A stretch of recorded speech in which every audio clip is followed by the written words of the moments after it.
ठीक। हम लोग क्या पढ़ रहे थे? विद्युत धारा पढ़ रहे थे। इसके बाद हम लोग पढ़ेंगे, क्या पढ़ेंगे? व्हीट स्टोन सेतु पढ़ेंगे, व्हीट स्टोन ब्रिज पढ़ेंगे। देखो, हमने अब क्या बोला था, इस चैप्टर में दो ही तीन चीज बहुत इंपॉर्टेंट है। पहला है किरचॉफ का नियम, दूसरा क्या है? व्हीट स्टोन सेतु। ठीक है, और बताया था मैंने विद्युत धारा और धारक धातु में संबंध, या धारक धातु और अनुगमन वेग में संबंध।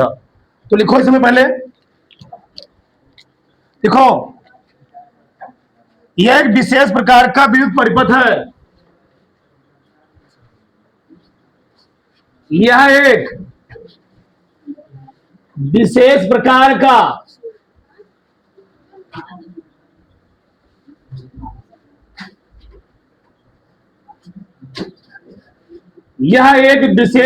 का विद्युत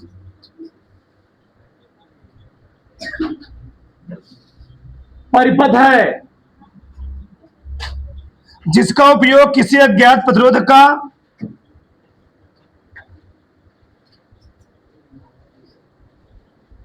जिसका उपयोग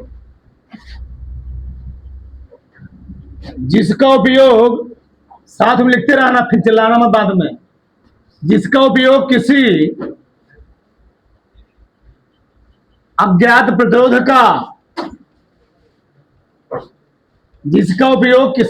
प्रतिरोध का सटीक मान ज्ञात करने के लिए किया जाता है। सटीक मान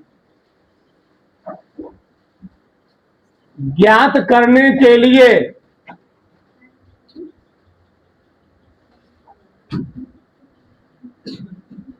किया जाता है।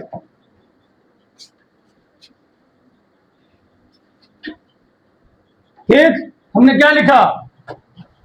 यह एक विशेष प्रकार का क्या है? विद्युत परिपथ है जिसका उपयोग किसी अज्ञात प्रतिरोध का सटीक मान ज्ञात करने के लिए किया जाता है। इसमें लिखो, इस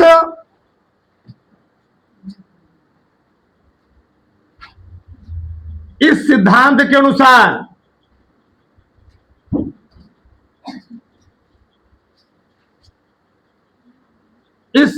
के अनुसार संतुलन की स्थिति में किन्हीं दो संलग्न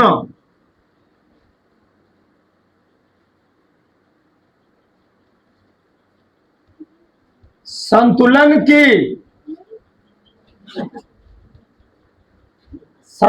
की स्थिति में किसी चतुर्भुज में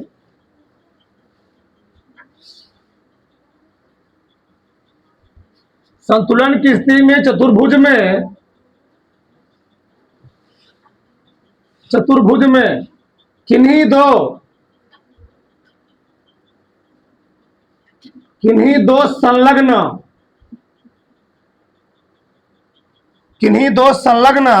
भुजाओं के प्रतिरोधों का अनुपात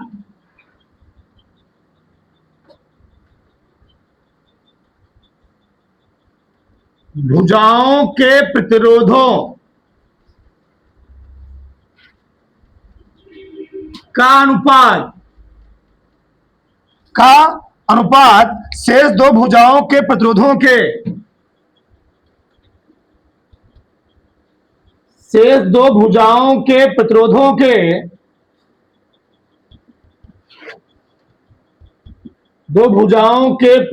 के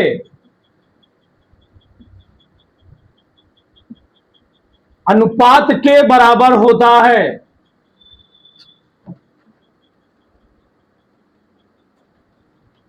अनुपात के बराबर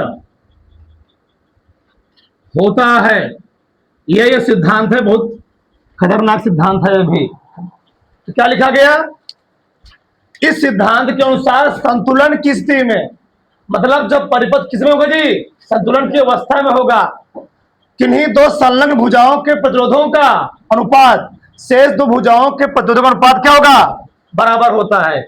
यानी हम लोग लिख सकते हैं P बटे Q बराबर R बटे S। यही है व्हीट स्टोन सेतु का सिद्धांत। ये कहना क्या चाहते हैं? अगर कोई चतुर्भुज है, उस चतुर्भुज में मान लो मैंने क्या लगा दिया, बैटरी लगा दिया, क्या जी, बैटरी लगा दिया, और बैटरी लगा के हमें धारा प्रवाहित करना शुरू किया। इसमें गई I1 धारा, इसमें कौन गई, I2 धारा गई। अब हुआ क्या, इन्होंने बोला जो अगर यहां पर P और Q के प्रतिरोधों का अनुपात R और S के प्रतिरोध अनुपात क्या है जी, बराबर है, तो बीच वाले विकर्ण में कोई धारा प्रवाहित नहीं होगा। यानी ए वाला विकर्ण में जो गैल्वेनोमीटर होगा, ये क्या होगा, इसमें कोई विक्षेप नहीं होगा। कब, जिसमें धारा का मान क्या होगा, अनुपात समान होगा तब। अगर P बटे Q का मान R बटे S के मान के बराबर होगा तो गैल्वेनोमीटर में कोई विक्षेप नहीं होगा। यानी उस कंडीशन में कुंजी K1 और K2 क्या होना चाहिए, बंद हो चाहिए। अगर कुंजी K1 और K2 क्या है, बंद है, P बटे Q और R बटे S का अनुपात क्या आ गया, बराबर आ गया, उस कंडीशन इसमें कोई धारा बहेगी नहीं। उसे हम लोग कहते हैं संतुलन की अवस्था। क्या बोलते, संतुलन की अवस्था। चलो मैं इसको प्रूव कर देता हूं। ए है, मान लो ए है, ए बी है, ए सी है, और ये क्या है, डी है। हम पहले बात करते हैं, यहां पर लगाएं किरचॉफ का नियम, द्वितीय नियम, बंद पास ए बी डी ए में, बंद पास ए बी डी ए में। बताओ, जब बंद पास ए बी डी ए हम बात करेंगे, बताओ इसमें कौन धारा जा रही है, हम जा रहे हैं ए से बी की ओर, हम चल रहे हैं ए से बी की ओर, धारा किधर बढ़ेगी, ए से बी की ओर। बताओ रिकॉर्ड कितना है, प्रतिरोध है P, धारा कौन बढ़ रही है, I1। इसमें कुछ नहीं लगा हुआ है ना बीडी में, बीडी कुछ नहीं, इधर देखो, हम चल रहे हैं डी से ए की ओर, लेकिन धारा किधर आ रही है, ए से, उल्टा है ना। तो क्या लिखेंगे, माइनस R गुणे क्या लिखूंगा, I2 बराबर क्या हो गया, 0। तो P गुणे I1 बराबर क्या हो गया, R गुणे I2। समीकरण क्या हो गया है, 1 हो गया। ठीक, अब हम कौन बात करेंगे, बंद पास, बंद पास बी सी डी बी में, बी सी डी बी में। बताओ बी सी डी में क्या हो रहा है, हम चल रहे हैं बी से डी की ओर, और धारा की तरफ आ रही है बी से, हम चल रहे हैं बी से सी की ओर, धारा भी जी बी से। तो क्या लिखूंगा मैं, क्यू गुणे क्या बताओ, I1 माइनस क्या हो जाएगा, हम चल रहे हैं समय सी से डी की ओर, धारा की तरफ आ रही है डी से सी की ओर, हम चल रहे हैं सी से डी की ओर, धारा की तरफ आ रही है डी से, उल्टा है। यानी यस गुणे क्या हो जाएगा, I2 बराबर क्या हो गया, 0। इसमें कुछ आया ही नहीं, बराबर 0 हो गया। बताओ इसको इधर ले जाओ, तो Q गुणे I1 बराबर क्या हो गया, यस गुणे I2। समीकरण कौन सा हो गया है, 2 हो गया। समीकरण 1 में 2 से क्या कर दो, भाग दे दो। जब समीकरण 1 में 2 से भाग दो तो क्या आ जाएगा, समीकरण 1 में, समीकरण किससे जी, 2 से भाग देने पर। बताओ जब समीकरण 1 में 2 से भाग दो तो क्या बचेगा, तब P गुणे I1 बटे Q गुणे I1 बराबर क्या हो गया, R गुणे I2 बटे क्या बताओ, यस गुणे I2। सब कट पिट गया ना, I1 P बटे Q बराबर क्या गया, R बटे यस। यही है क्या, विकिरण सेतु का नियम। चलो ढंग से पूरा, ढंग से सवाल क्या है, पढ़ो उधर। चलो इस पर सवाल बहुत ज्यादा आते पेपर में।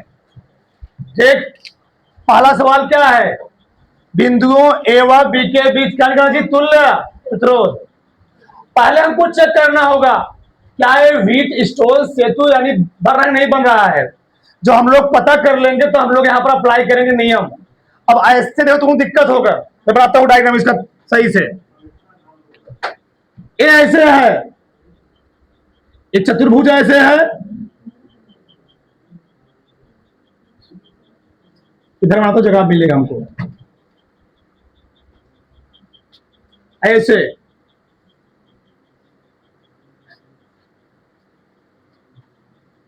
यहां पर 4 प्रतिरोध लगे हैं।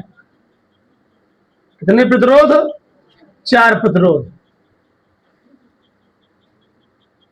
अपने सुविधा अनुसार हम इसको ऐसे बनाएंगे हमेशा, इससे क्या तुमको दिक्कत नहीं होगा। बताओ ये वाला कई ओम है? 2। यहां है, यहां है, फिर यहां है, फिर यहां है। बताओ यहां कई ओम है? 2। यहां कई ओम है? कई ओम जी? 4 ओम। यहां पर कई ओम है? 3 ओम। यहां पर कई ओम है? 6 ओम। तो बीच में कितना ओम है? बीच मतलब ये वाला, यहां पर बहुत ध्यान से सुनना, सबसे मेन है 10 ओम। ठीक, ए है ए है बी। बताओ पहले हम लोग चेक करेंगे, ए होता है पी, ए है पी, ए है क्यू, और ये क्या है? आर, और ये क्या है? यस। चेक करेंगे व्हीट स्टोन सेतु वाला ब्रिज बन रहा नहीं बन रहा है? पी बटे क्यू, आर बटे यस अगर बराबर हो गया तो इस प्रतिरोध का लगा होने यहां पर कोई मतलब नहीं है, मतलब इसमें कोई करंट नहीं फ्लो करेगा। तो चेक करो, लिखोगे यहां पर व्हीट स्टोन सेतु से, व्हीट स्टोन सेतु से। बताओ व्हीट स्टोन सेतु क्या कहता है? पी बटे क्यू बराबर क्या जी? आर बटे यस। बताओ पी का मान कितना है? पी का मान है 2, क्यू का मान कितना है? 4, आर का मान 3, यस का मान बताओ कितना आ गया? 1 बटे 3 दूनी 6, 2 दूनी 4, 3 दूनी 6। अगर दोनों प्रतिरोधों का अनुपात बराबर आ गया तो बीच में जो प्रतिरोध लगा हुआ उसका कोई मतलब नहीं है, मतलब खत्म हो गया। इस प्रतिरोध का लगा होना बीच में कोई मतलब नहीं है, बस ये तुमको मूर्ख बनाने के लगाया गया है। अब लोग क्या बताओ, अब धारा यहां जाएगी, अब ये हटा दो, मान लो इसको मैं हटा दे रहा हूं, ठीक, अपने समझने के लिए मैं डायग्राम बना देता हूं अच्छे से। अब मैं इसको मिटा ही देता हूं, इसका कोई मतलब नहीं है, ये खत्म हो गया। क्यों खत्म हो गया? 1/2 किस जगह जी? 1/2। अब बताओ हे पी और क्यू कोने क्रम में जुड़े हुए हैं, पी और क्यू कोने क्रम में जी? श्रेणी क्रम में। और आर और एस कोने क्रम में? श्रेणी क्रम में। तो एक बार मैं निकाल लूंगा पी और क्यू का श्रेणी क्रम में, एक बार क्या निकाल लूंगा? आर और एस का श्रेणी क्रम में। फिर जब पी और क्यू निकाल आएगा आर और एस निकाल आएगा। बताओ ये दोनों मिले कौन क्रम में जुड़े होंगे? समांतर क्रम में। बस निकाल आएगा ए और बी के बीच तुल्य प्रतिरोध। भाई निकालो क्या? 2 ओम और 4 ओम कौन क्रम में जुड़े? बताओ बोलो, लिखो 2 ओम व 4 ओम श्रेणी क्रम में जुड़े हैं। धारिता नहीं है, प्रतिरोध है। जब श्रेणी क्रम में प्रतिरोध जुड़े होते क्या होता है? 1/r बराबर होता है। क्या होता है? आर बराबर जी। तो लिखोगे आर डैश, या लिख लो आर, लिख लो आर डैश बराबर R1 प्लस 2 प्लस 4, 4 2 6। इसी प्रकार से 3 ओम और 6 ओम कौन क्रम में? श्रेणी क्रम में। 3 ओम व 6 ओम, 3 ओम व 6 ओम श्रेणी क्रम में जुड़े हैं, श्रेणी क्रम में जुड़े हैं। ठीक, बताओ जब 3 ओम 6 ओम क्या थी? 3 ओम 6 ओम श्रेणी क्रम में जुड़े, क्या लिखूंगा मैं? आर डबल डैश, क्या लिखूंगा? 3 प्लस 6 3, ये 9 ओम आया, भी 9 ओम आया। बताओ ये 6 ओम और 9 ओम ये अलग हो गया, रास्ता ये अलग रास्ता हो गया, तो रास्ते अलग अलग कौन क्रम हो जाएगा? तो लिखो यानी आर डैश व कौन जी? आर डबल डैश कौन क्रम में जुड़े हैं। यहां तक तो किसी डाउट में जी बहुत सवाल लगवाया गया पीछे। समांतर क्रम में जुड़े हैं, जुड़े हैं।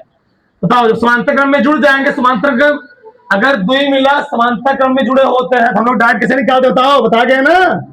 आर रिक्वायर बराबर क्या लिखोगे, आर डैश गुणे आर डबल बटे आर डैश प्लस, सिंपल होता है।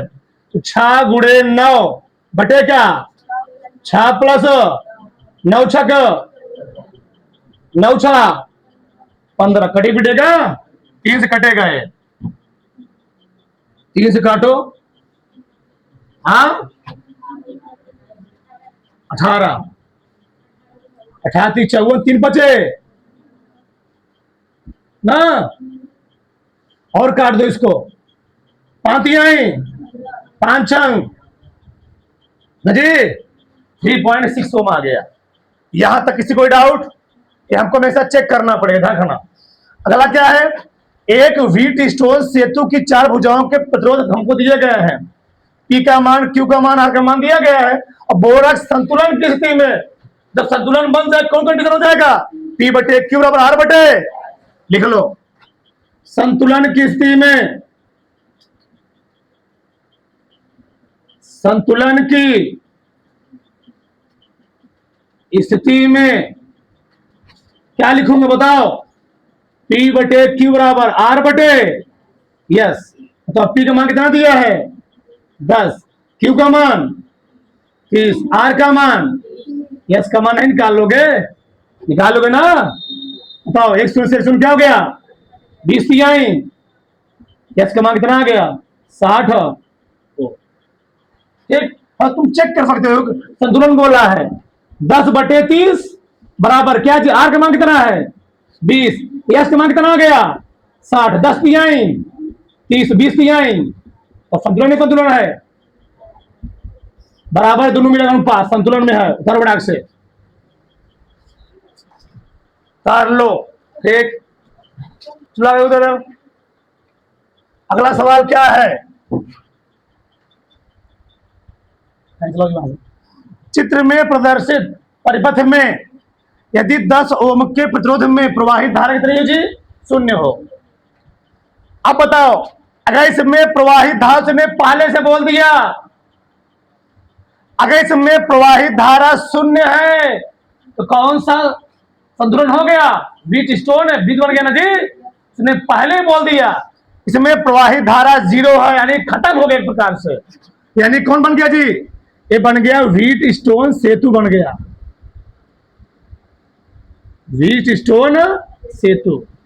इस लाइन मतलब यही है 10 ओम के प्रतिरोध में प्रवाहित धारा क्या है 0 है, 0 तभी होगी जब इसका और इसका अनुपात, इसका अनुपात क्या होगा बराबर होगा। लिख लो P बटे Q बराबर क्या हो गया R बटे, P का मान कितना है 3, Q का मान कितना है 6, R का मान X का मान, इन सब का कोई लेने देना नहीं, 50 लगा दे, हल करो इसको, 6 दूनी 12, 3 दूनी जी 6, यहां पर आया 1 x 91 x 3 दूनी 6, x मान कितना आ गया 6, इसका अनुपात देखोगे, इसका अनुपात बराबर है, दिखा दो 3 बटे 6 बराबर कितना है इसका मान 6 बटे 3 दूनी 6 दूनी, जब दोनों मिला के प्रतिरोधक अनुपात बराबर हो गया तो इसमें कोई धारा बहेगी,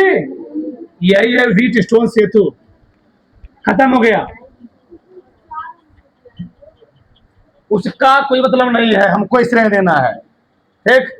यहां देखो आप, ये सवाल बढ़िया यहां पर है, क्या पूछा है, चित्र में प्रदर्शित परिपथ में स्विच यस को बंद करने पर स्विच भुजा में प्रवाहित धारा गणना कीजिए, किसमें धारा निकालना चाहिए, ये स्विच है, क्या है स्विच है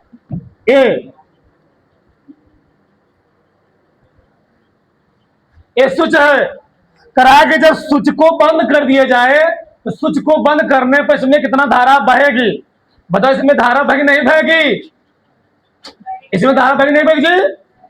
अच्छा इसमें क्लास में कोई लड़का लड़की खड़ा हो, इसमें धारा क्यों बही कोई बताएगा, कोई भी लड़का क्यों में इसमें धारा क्यों बही कोई बताएगा, कोई भी, चलो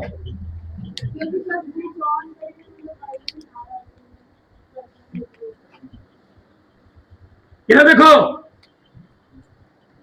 हमने बोला तो यही कंडीशन बनेगा। मैं इसको सही बना देता हूं थोड़ा सा, छापते रहो, कोई दिक्कत नहीं है, कोई प्रॉब्लम नहीं, छापते रहो आराम से। तुम लोग बहुत तेज हो, ठीक।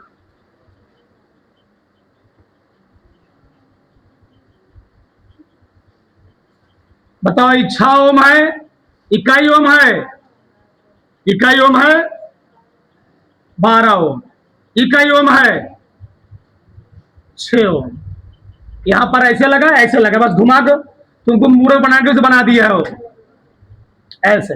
ये नहीं है जी, यही है ना, जरा है, यही है। बताओ, क्या ये व्हीट स्टोन सेतु नियम बनेगा?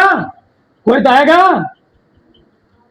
क्या यहां पर व्हीट स्टोन सेतु नियम पालन होगा? P/Q बराबर R/, P का मान कितना है, Q का मान कितना है 12, R का मान, S का मान 6 दूनी 1/2 बराबर 2/, यानी यहां पर व्हीट स्टोन सेतु अप्लाई होने वाला नहीं है। यहां पर व्हीट स्टोन सेतु फेल हो गया। जैसे व्हीट स्टोन सेतु फेल हुआ, यानी अब इसमें भी धारा, अब इसमें धारा क्या होगी जी, अब इसमें धारा प्रवाहित होगी। वही पूछ रहा है, देखो स्विच को जब बंद कर दिया जाएगा तो यस में कितना धारा बहेगी, वही पूछ रहा है। क्यों पूछ रहा है, तू जान रहा है व्हीट स्टोन सेतु का कंडीशन नहीं पालन कर रहा है। अगर पालन किए होता 1/2 आता, इस समय धारा कुछ भी नहीं करता हो। निकालो, बताओ, 6 ओम और है 12 ओम कौन क्रम में है? 6 ओम 12 ओम, ही वाला ही वाला ही वाला कौन क्रम में जी? समांतर क्रम में। मार्ग क्या हो गए, बदल गए। अब तुम यहां से यहां नहीं निकाल सकते, तो इसमें भी धारा बहेगी। तुम सोचो 6 ओम 12 ओम जोड़ दे श्रेणी क्रम, ना ना ना ना, ऐसा कब कर सकते थे जिसमें धारा का मान क्या होता? अब यहां पर आने के बाद धारा कितने रास्ते होंगे? 2 रास्ते हो जाएंगे। इससे पहले यही आगे वाला हल कर लो। तो 6 ओम कौन क्रम में? हाँ लगाओ, 6 ओम व 12 ओम कौन क्रम में जी? समांतर क्रम में है। बताओ, 2 मिला समांतर क्रम में प्रतिरोध है, तो क्या होता फार्मूला? R डैश बराबर 6 गुणे बटे 6 प्लस कितना आया 12 छंग 72, 12 6 18 चौके 4 ओम। इसी प्रकार से ये 12 ओम और 6 ओम कौन क्रम में होंगे? समांतर क्रम में क्यों? ठीक, 12 ओम व 6 ओम समांतर क्रम में है, समांतर क्रम में है। R डबल डैश 12 गुणे 6 बटे क्या जी? 12 प्लस 6, 12 छंग 72, 12 6 18 चौके 4 ओम। अब बताओ तुम लोग, ये R डैश और R डबल डैश यही देखो हमारी बात। ई वाला, अच्छा मैं बना ही देता हूं, तुमको दिक्कत ना हो इससे समझने के लिए मैं बना ही देता हूं ऐसे।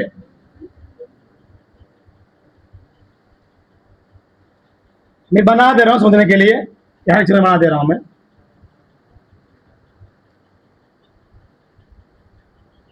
ये है ई, बैटरी है, तो ई का मान कितना भी है जी? 24 वोल्ट। इसको हल किए कितना आया? 4 ओम। कितना आया? 4 ओम। इसको हल कितना आया? 4 ओम जी। कितना ओम? 4 ओम। ठीक, सही है ना? तो 4 ओम, 4 ओम कौन क्रम में होंगे? श्रेणी क्रम में, यानी R dash Y double dash कौन क्रम में जी?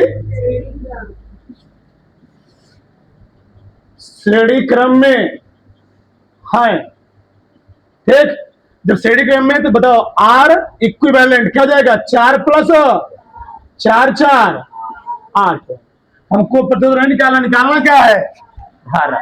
बताओ वहां पर वोल्टेज दिया गया था, हम लोग यहां पर क्या लगाएंगे, बी बराबर क्या होता है, आई इंटू आई लोड क्या हो गया, बी बटे बी को हम लोग कहते क्या है, ई क्या कहते हैं, बी को ई कहते ध्यान रखना। तो आई बराबर ई का मान कितना दिया है, आर का मान कितना आ गया 8, 8 त्रिक एम्पीयर बहेगा 3 एम्पीयर। थोड़ा सा कर लो अगर उधर। चलो अगला सवाल क्या है, एक तांबे के तार में 2 एम्पीयर की धारा प्रवाहित हो रही है, यदि तार के अनुप्रस्थ काट का क्षेत्रफल इतना है, उसमें उपस्थित इलेक्ट्रॉनों का अनुमान क्या जी, उसमें उपस्थित इलेक्ट्रॉनों का अनुमान वेग ज्ञात कीजिए। यदि 1 सेंटीमीटर क्यूब में इलेक्ट्रॉनों की संख्या इतनी है,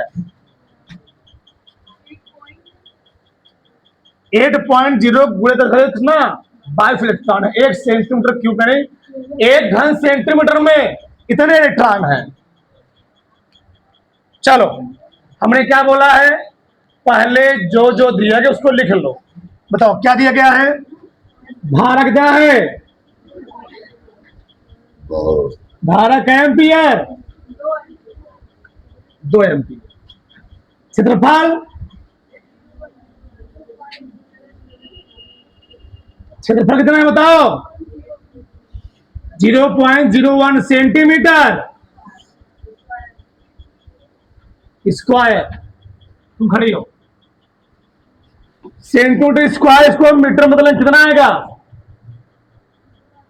हाँ कितना होगा, कितना होगा हल करने पर,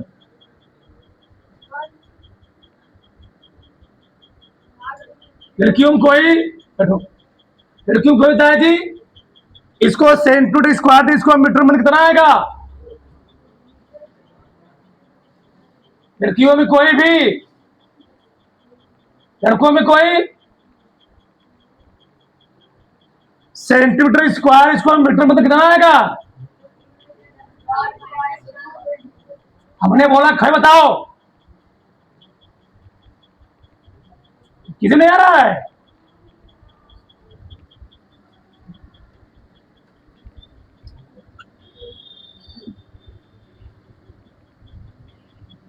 सेंटीमीटर स्क्वायर में 10⁻² होता है, इसको सेंटीमीटर में 10⁻4 हो जाएगा मीटर स्क्वायर। चलो पढ़ क्या करोगे, पढ़ लोगे दिक्कत हो जाएगा, जीवन को पहले ही रहोगे तुम लोग। इसको हल कर लो, ऊपर से हम लोग क्या करेंगे 100 से गुणा करेंगे, 10⁻⁻4 है, इस 100 से गुणा करूंगा 1 होगा, इस 100 कहां जाएगा ऊपर, 1 गुणे 10⁻6 आ जाएगा मीटर स्क्वायर, ठीक। आगे उधर अनुमान वेग दिया गया 1 सेंटीमीटर क्यूब में इतने इलेक्ट्रॉन है, बताओ इलेक्ट्रॉनों की संख्या में कितना दिया गया है, इलेक्ट्रॉनों की संख्या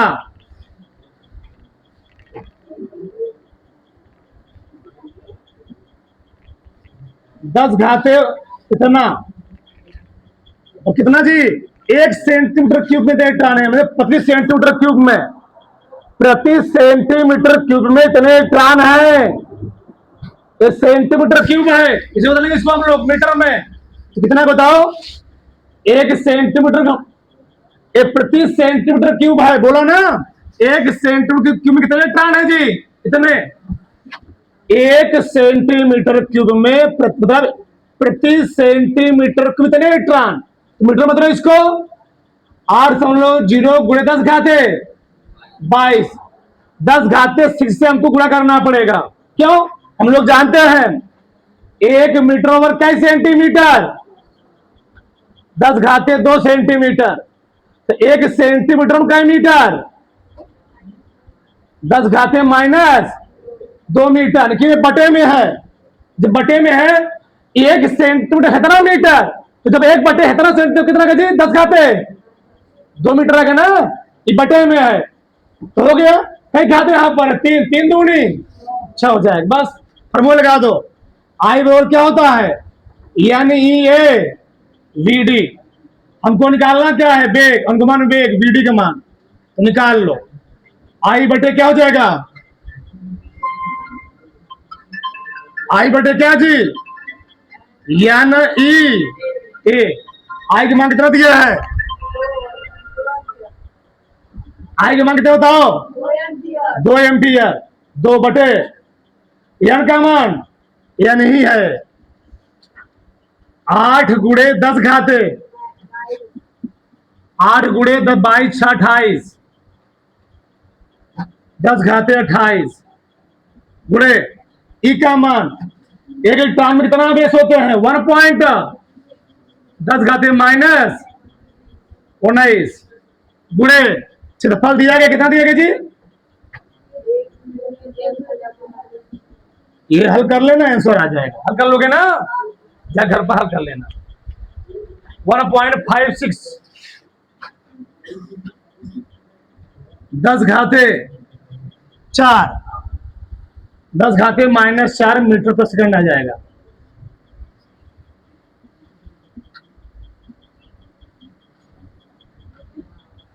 थोड़ा से ठीक एक चीज हुआ।